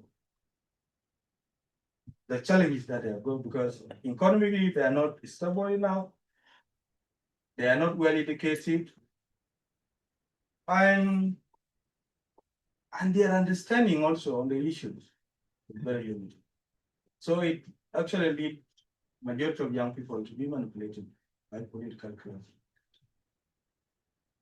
So today, if we are talking about youth inclusion in negotiation, and it is something that's very vital to all of us, because with enormous years of experience in this field, we came to realize that young people were not actually being participated fully. And we have something also called tokenism, where young people are just brought to the room and they're not actually giving a fair share.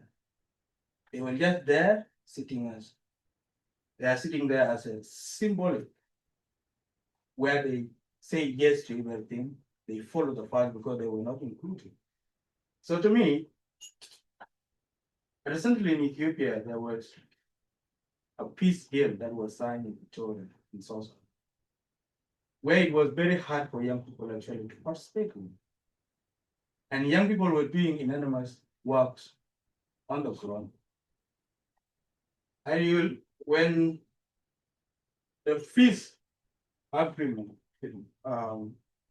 talks began, the political actors was actually talking about fair share. What should we get here? And majority of young people actually, they don't know that. They are just there for humanity. They are just there for peace campaign. So it was hard actually to them to get themselves on those tables. So here, if we are talking about the youth inclusion, I think the element of YPS, which is the Youth Peace and Security, will come. And I'm very excited because I've been following also the European Union Commission on Youth Peace and Security, which they were having, they held a conference last month, if I'm not mistaken, where some young people also from my country came here to represent us. It showed that also, the European Union is committed itself, the youth participation in peace building and conflict resolution. I just want to also emphasize more on the challenges that are facing the youth on the ground. And as majority will agree with me that the limited resources is one of them actually that make young people not to participate in this. We'll find out that they are too vulnerable, they are too naive when it comes to decision regarding to the resources. So it's very hard for them. The most important also that I want to emphasize more is limited knowledge on the 2250, which is the YPS that Nigeria took. And that one also we need it to other us at that time. So on this note, I just want to ask the European Union, as you are investing a lot of resources on the humanitarian aspect and also the peace and security to the group, I'm also asking that providing funding for the youth peace building activity will really bring a tangible result, as you can see from all of us. It started young and now we are growing old. Because we started there, we need something again. And also participation of the NAPS, which is the National Action Plan on Peace and Security. That will actually allow these young people to be engaged by political by partners. And the most important part that I want to emphasize two. One is to enhance the capacity building of these young people. Without building their capacity, I don't see a tangible result that will come out from the EA. But if you're bringing young people to the table, you don't build them, don't give them skill and knowledge, it's very hard to know. Another one also, which is lacking behind on our various countries, is the institutionalizing youth participation in this public institution. We get it so high because so many public institutions are not including this element of youth participation in peace and government. So they are more focusing more on the political actor. When they see a young person who is active in peace building and conflict transformation, they will just go and also trying to bring that person. With now the political manipulation. So to me, I would like to just to stop from there with a key message that I also want to emphasize in my first speech, that international community or international actors must end passive diplomacy on the issue that are affecting humanity.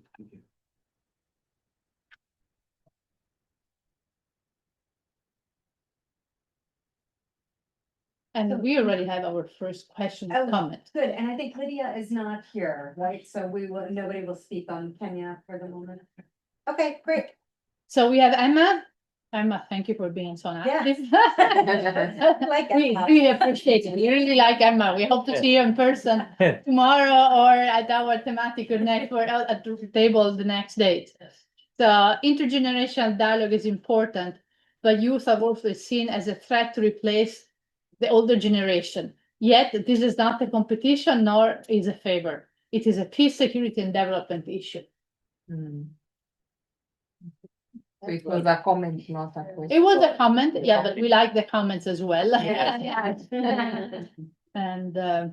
And also reopening the floor for people that are following us from office, I would say, rather than home, but wherever you are. Yep, go. Yes, I like the fact that you actually point out the intergenerational gap. And recently, we had interlocal government and youth advocacy dialogue in Greater Nile in South Sudan, where we bring 5 ministries who are responsible for the youth affairs. And the intergenerational gap actually came up the question of, if we give you a platform, for example, we empower you, give you resources, you will just come and take over our seat here, where we've been, because most of them, they call themselves liberators, you know that. So to me, I think that it is not the case of replacing them. It is the case of creating a conducive environment, a conducive platform where people should listen to each other. The grievances that these young people are going through. And to my surprise, that majority of them, even they don't want to sit in a room like this with young people who are knowledgeable about the issues that are affecting them. And I also pointed out that the tokenism aspect, where these government officials trying to do, they want to bring someone who is very naive for them to be manipulative. When the others also are asking, why are you bringing someone who is not representing our affairs in? And now you'll find it out that they call themselves, they call these young people who don't question them. These are good boys. You see that? So I think that while also political actors, from even the face actors, even the others are trying, to change the trend, where they want this generation to be a soft generation, where they don't want these people actually to tell the truth. You see that? So we also need to think around, why are we acting like that? You see that? So to me, I think intergenerational dialogue and intergenerational co-leadership is needed when it comes to the gaps that we are talking about. We need to create a platform where these young people actually should come in with the government official to discuss these issues. I asked, and I told them, there's a need for all these public institutions to create a youth desk that will act as a youth advisory board or advisory council to them, where if they want to talk or they want to discuss the issues that are affecting them, these young people will just come out of other young people and tell them that we need 1, 2, 3, 4, 5. Seeing that. So that's the only way. So they should not run away from engaging. Continuous engagement with these young folks is very important. So I would like to just say that should be the way forward. Engage with them, continue engaging, keep telling them that young people are stakeholders as well. They are not competitors. So that's why now they will get to know that these young people are really important. And maybe this is one of the things that the EU could bring, an experience that could bring. I mean, both Luke and myself and many of the leaders of today actually cut their teeth on a youth advisory board at the national level and the European level, the EU Forum, which actually has a broad, so maybe, gave an idea, we could try to connect the EU Forum and bring that experience there. Sorry, go ahead, Masood. Thank you very much. Thank you for the opportunity. So I wanted to compliment on one of the structural barriers that the young people are facing. For instance, very recently we have been in a conversation with child-focused organizations covering the region, and we mentioned the Gen Z issue. I hope some of my colleagues, especially from Kenya, would raise this further. And then we had participants from Rwanda, Tanzania, Ethiopia, South Sudan. So we were discussing, and then I raised this, that the young people didn't get the space. And I mentioned the Ethiopian experience in the 2018 reform. So like starting from 2013-14 in Ethiopia, we had a lot of young people protests, university protesters, like the Amara, the Oromo protesters. And then finally the change of government happened. And all the promises made during those protest times by all who were manipulating the young people never happened after 2-3 years. And then we are now back in serious problems. And then these young people are recruited by These groups, these young people are now in the jungle. These young people are out of school. They are out of the system, and no system has put a safeguarding mechanism for their inclusion, for their meaningful participation in decision-making processes. And if you see the migration, the smuggling, human trafficking, all these challenges, the young people are dying because they don't see hope in the country, and they don't see whether they die on the border or in the country or somewhere on the Mediterranean Sea. And very unfortunately, the European governments also closed their doors. So where do these young people go? Should they be killed because of these ethnic conflicts that they don't contribute and they don't consent? Or should they die on the Mediterranean Sea? And then when they go illegally to Europe or maybe Middle East, then they end up their life in the prison. And that's why we seriously advocate that young people's voices should be considered. The young people have no issue with the older generation. Their issue is there is no system that gives them hope, that gives them guarantee that they are really part of the development they want to see. And after you go through like 18 years, 20 years of school, and then when you graduate, you have no job, then what you do? So I think the European Union should develop a strategy to engage governments in the region that they have a policy not on the paper, but that can be translated into action, especially in terms of job opportunity, in terms of supporting small microfinance and entrepreneurship opportunities, and most importantly, use meaningful participation in the political process, because nobody hears them, but they have brilliant ideas. And this age is changing. Look, now we have the AI. Yeah, I tell you, in Africa, we have a lot of brilliant young people, but we are not using them. Either we are manipulating them. I thank you very much. Fidon and the whole Africa Conference of Churches, we have started since like 6 years the campaign for African patriotism by the young people with the slogan, Africa, my home, my future. In 2022, we were able to gather 1,000 young people from all, not all, but mainly about 43 countries in Ghana. The idea being, when in 1945, when these students of Africa who were on scholarship from their colonizer, Britain, in Manchester, they met and decided, we don't want colonialism. We want independence. And we want fighting. That was a very bold moment. And I don't think they were looking for good opportunities or the colonial government to give them spaces.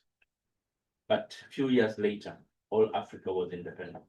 And many of them who were there were actually leading the independence movements, including the Jomo Kenyattas and Kwame Nkrumahs and Julius Nyerere's. And we think that same spirit is the one which the young people should take in Africa. There is no politician who opens up for competition, whether young or old, even among the young people themselves. They have to struggle and find the place and claim it. What we are seeing and what we had this year, we had the second All Africa Youth Congress in Nairobi. 500 young people. We limited it because we had 2,600 applicants, but 500 were able to gather in Nairobi for 4 days, discussing how do they want their Africa to be, and calling each other to meaningful political participation, where I don't think they are trying to claim or to demand and beg someone to allow them in the room, but they're actually taking the position. We have seen examples in Kenya, in Madagascar, and other places where actually they are never allowed by the government the government did everything they could do in order to silence them, but it doesn't work. Tanzania followed, and I'm from Tanzania myself, but I have seen how many people have been killed, many of them young people, in order for the government to silence them. Today, they have decided, they called for new demonstrations. And the government is absolutely scared. They have closed all roads in Dar es Salaam. So there is basically nobody on the street. That for me is a statement that these young people, you can no longer just ignore them. Even the threat that we are going to go, if you kill us, that's fine, has forced the government to cancel independence celebrations today. It's the Independence Day, 9th of December. But because of just fear of what these young people can boldly do, they have cancelled the holiday, the independence celebrations. There have been calls for people to stay at home, please don't go. For me, that is itself an effect that these young people, you can never again just silence them. And even if you kill them, they are not scared even of death. They say we are going to come. We saw the boldness, especially in Kenya, which seems to be the coach of all of the others. They are not even afraid of tear gas, canister. They just throw them back to the police, and they say, "Well, we are here to be killed, so go ahead and kill us. You are not going to finish all of us." So, I think what I would appeal to the international community, EU especially, is to find ways of supporting these movements. Because I know EU is an intergovernmental body. They relate with states. So they have limits of their own. However, that they are free to work with civil society, I think it's very important to identify these very strong movements, which I believe will be the ones which will change the continent. One of the speeches in Nairobi, someone was telling the people, the young people, hey, don't listen to Museveni when he is telling you that you are too young, because he started himself when he was 29. Think of Kagame, he was 27 when he became the party leader. Think of people like Julius Nyerere became a party leader at 32. So who is telling you you are too young when they themselves started at the age where you're at? So I think we need to encourage these movements, because the only credible transformation must come from within. And I have full of hope that these African young people, thanks to the AI and other things which are confusing everybody, but they make good use of them, that they can mobilize. In Tanzania, they started switch off the internet, didn't work. They go VPN, they go this and this. They organize, you don't know who is the leader. You don't know who you will kill. You kill today, but tomorrow there are people in the street. Then you think you have silenced the opposition. It doesn't work. I think this is the way they can actually be mobilized to work for peace. If they commit, we are not going to fight. We are not going to kill each other. We are going to work for peace, and we reject. Why don't we use the same kind of capacity and momentum to actually influence them to work for peace and reject violence, reject political oppression, reject tribalism, which is a big problem in Africa, reject this ethnic-centered politics, which are a very big trigger of conflict in many African, or even religious. Because what we see that these young people are beyond that. They are thinking beyond ethnicity. We saw that in Kenya, where tribalism is actually the main engineer of politics. But they're saying we are not part of that. We have grown here in the cities, we have everybody. So these beliefs we don't have. And I think we should try to encourage and find ways of supporting to encourage the same mentality to continue and also be leading Pan-Africanism. Because if we are dealing with the independent countries, yes, but I think the answer for Africa is to be maybe learning from EU to be really Africans, not these ethnically and nationally bound people in thinking. But if we are promoting Pan-Africanism and patriotism, and through these means which are available to us, we might be useful. They might be useful in fostering peace. Yeah, thank you so much. Just to add that about the intergenerational conversations, like AAAC, that American Friends Service Committee, we have been doing it and actually working with the youth so that they are able to building their capacity for peace building and ensuring that we are gender inclusive. That is something we don't also want to leave the young girls behind. We work with them and we build their capacity. On the issue of Kenya, it is quite interesting. Yes, there were leaders. We had a dialogue and exchange program when during that time of the violence, and we had the young people in the meeting together with the young girls and young boys, and they were telling us, we don't, right now, we don't care. We are going to go there. Then we ask them, who is guiding you? No, we just use technology. We mobilize ourselves. If we want to go there and we want to say enough is enough. If we harness this technology for the youth to be able to build peace, we can reach so many, considering Africa is about 65% and the youth. So that kind of movement, if we enhance that technology to build peace and not violence, we would do quite a lot of justice to them. And of course, the young people, they realize that, in Kenya, they were saying no to bad governance. They were saying it has reached us a point that we don't want to hear corruption. We don't want to hear bad governance. And that's why we are going to the street. We want to see that getting, being the government to start working on it. We don't want to be told that, in future, you are the people of the future. Our future is now. And for me, that courage, that the way they were holding the flag and saying, we are non-violence, we are not violent. Actually, they had the flag saying that this is my country, this is Kenya. I don't want violence. And they went to the streets with their mobile phones, talking to one another. But the response from the government was tear gas, was guns. They were abducted. And the ones who were abducted, some of them up to today have never been found. Close to 60-something people. We don't know where they are. Is to ask the government, where are the young people? What happened to them? And they be brought, because they didn't mean any harm to anybody.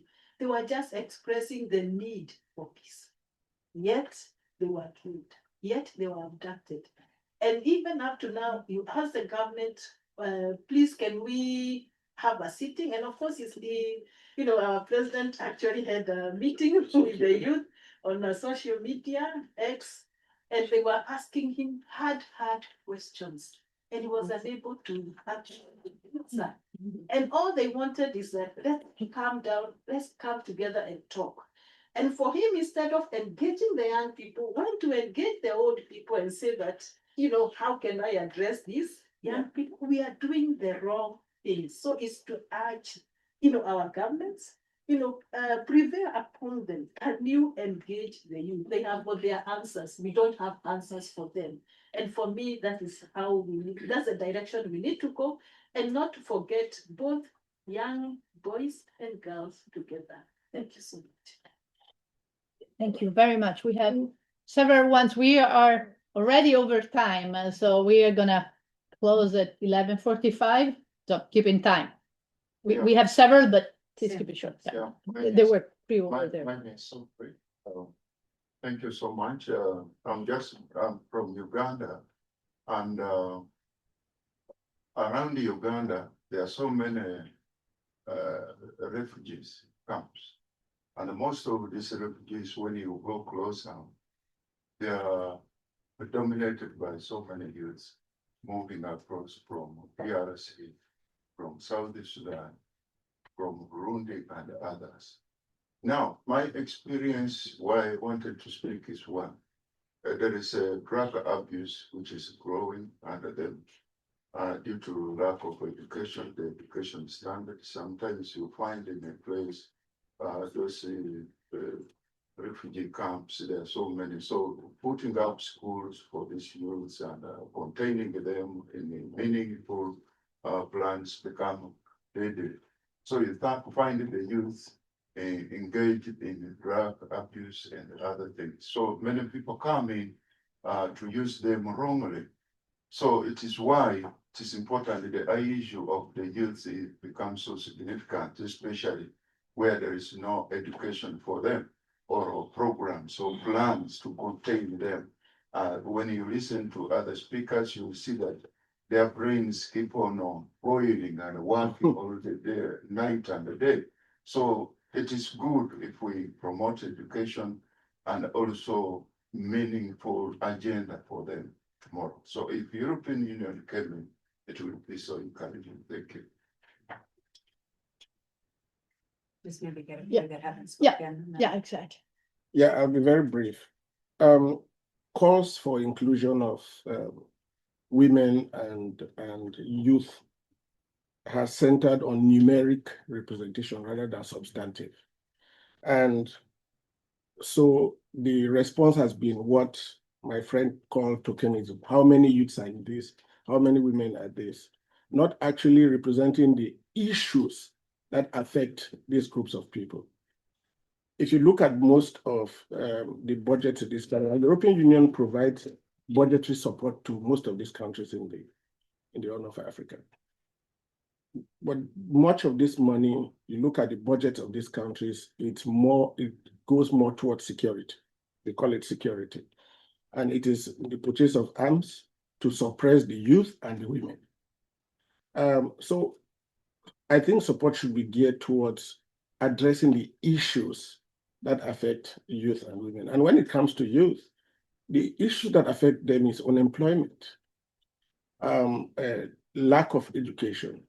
And that is why it is easy for them to be recruited in terrorist organizations. And that's why they say if you don't harvest the youth dividend, you'll harvest the youth bomb. And so it is important that support should be geared towards things like vocational education, job creation. So even if European Union is providing budgetary support, the emphasis should be towards dealing with those issues. Because just including youth leads to tokenism. They say, okay, there are 5 youth.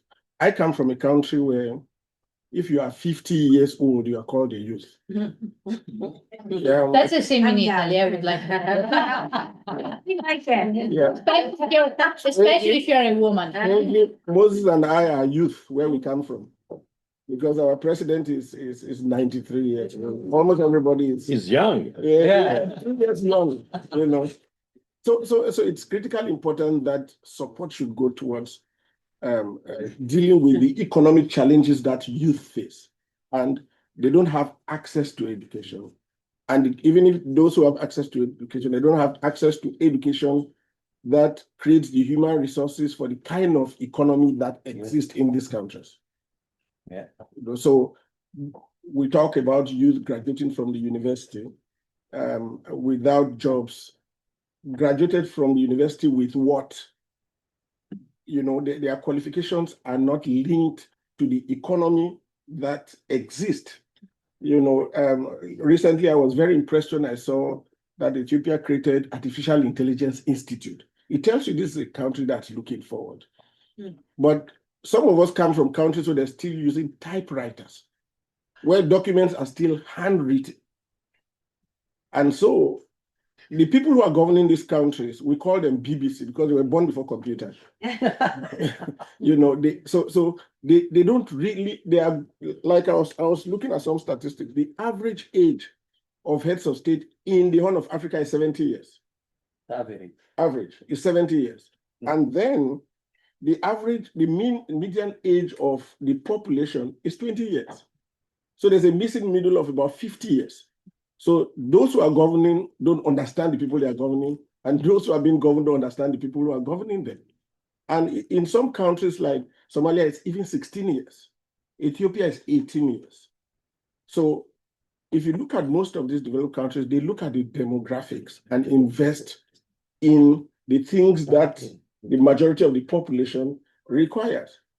So sometimes when there are more old people, they invest more in health because most times they are sick. Now we have a lot of young people. The investment has to go towards education that creates the human resource for the kind of economy that exists in these countries. Thank you. Do you want to give Malit the last word and then go to Luca to close us out? Thank you. Actually, I would like to highlight on the inclusion of women as we are going on 16 days of activism on digital violence. And digital violence have been the major security risks for women participation in peace and security. Women who has been on social media has been facing the online abuses so that they don't want to go on social media and come up as taking initiatives on women's peace and security issues. So maybe if we can also work with social media companies like Twitter, X, and also Facebook, so that to regulate our messages so that can come up on women participation on peace and security. Also, that's a major issue. So just wanted to highlight that security. Luca.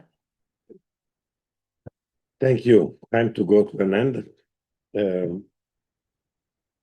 It has been such a richful morning with so many elements. And as I am a very bad Italian, liking rhetoric, very often obliged in this EU institution to stick to 1 minute or 3 minutes intervention. When I was the president of this house, I had 5 minutes, so it was a lot. So now that they have no restriction, I can, no, I will stay short. So I will only concentrate on 4 things.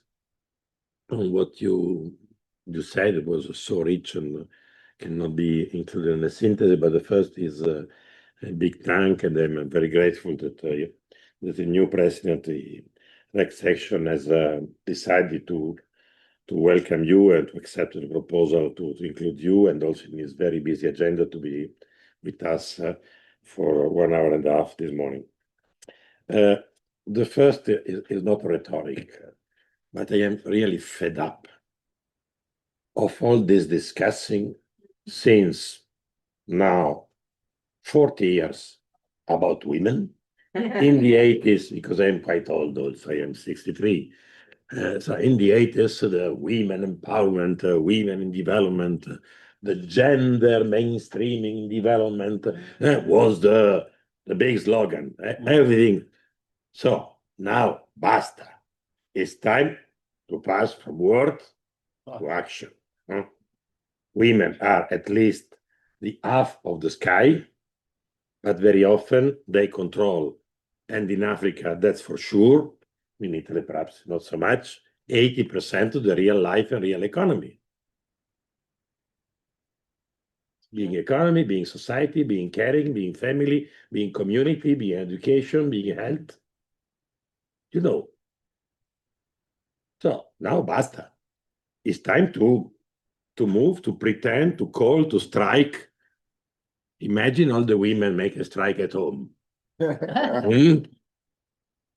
By many things, what the men can do. Even the elder grandfather, 95, leading the country. He can lead the country, but if the wives in the country where there are more than one decide to go on strike, he could have some problem. So let's take for serious this real force. And second, the youth. Africa is the youngest continent worldwide. 60% of the African population is under 24. You mentioned some figures. The youth under 18 in Africa are expected to go to 1 billion by 2040. So keep an alliance, and the youth are either women and their men. So make an alliance with the mom, the sister, the grandmother, and the youth. This will reshape the continent. But for doing this, there is, from one side, a clear goal of empowerment, and empowerment is not given by one, being your head of state, your chief of military staff, your churches, European Union, United Nations, is conquered. So take this. There is the brotherhood, and there should be the sisterhood, and the youth strong alliance. And coming to the other word, there's been at the core of also this morning when many things have been said. That means peace. Perhaps a revolutionary subject should be put on the table in Sudan, where today there is difficult to define what it is. It is something inconceivable. It is inconceivable that we have, and thanks, we have the flotilla and all the million of people in the street for Gaza. We have absolutely less on Ukraine. We have quite nothing on Sudan and on the many other conflicts, because the volume of what you described is enough. And let's take a stand. At the next table of whenever peace will be negotiated, half should be women and half should be young. So 3/4 of the ones sitting at this table should be young and women. Perhaps things will change. Let's the man a little bit aside. I am still a man. I think I have not changed. I do not have in mind to change my sex in the last part of my life. But we have run and very often ruined the world. All the war are led by men, except very few one. Margaret Thatcher with the Malvinas and a few others. But yeah, but if you count, you can put on the one hand, no more. Who are leading? We are dividing. We're making alliance and after dividing, even in any country. So let's take an experiment. Let for 1 century women running and eventually ruined the world. Perhaps should be also a proposal to put on the table and also to put in Sudan. I was very recently, and I will go to the last 2 words I want to say, in Ukraine. It was not an official mission. It was a pilgrimage of hope in this year of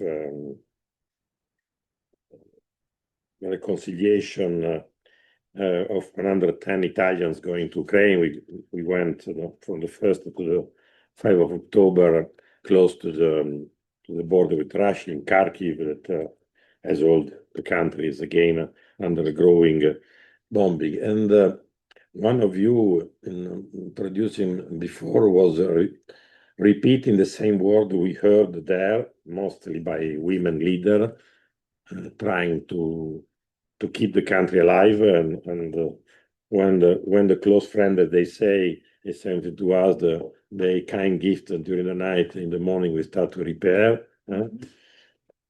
I remember I was very shocked to see Kharkiv. Kharkiv is 40 kilometers far from the border with Russia, 20 kilometers from the military front. It was occupied, and today is one of the elements put on the table of the negotiation. Kharkiv is a very lively city. I was shocked to see the cleanest street I have seen all around Europe, and the cleanest and more cared and cured park.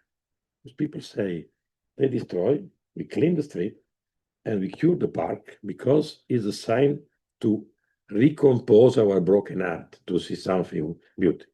But the main word was we want to be seen. Thanks for coming here with your bodies, not only with your word, because we want to be seen. And some of you are saying the same thing. There is a need for this huge situation of conflict, forgotten conflict, to be seen, to recognize that under the figures that are not only number, but are name, faces, history, pain, but also hopes and fights. And so most has to be done around this. And the last word, because I became also in this sense a little bit old, I start to travel to Africa in 1981. It was my first trip in Burundi and Rwanda. After I think I just was looking to at least to all the African countries except three. For they are big one. One is the most beautiful in the world is Namibia. I've never been in Namibia. Mozambique and Sudan. I've never been in Sudan, neither the north and the south.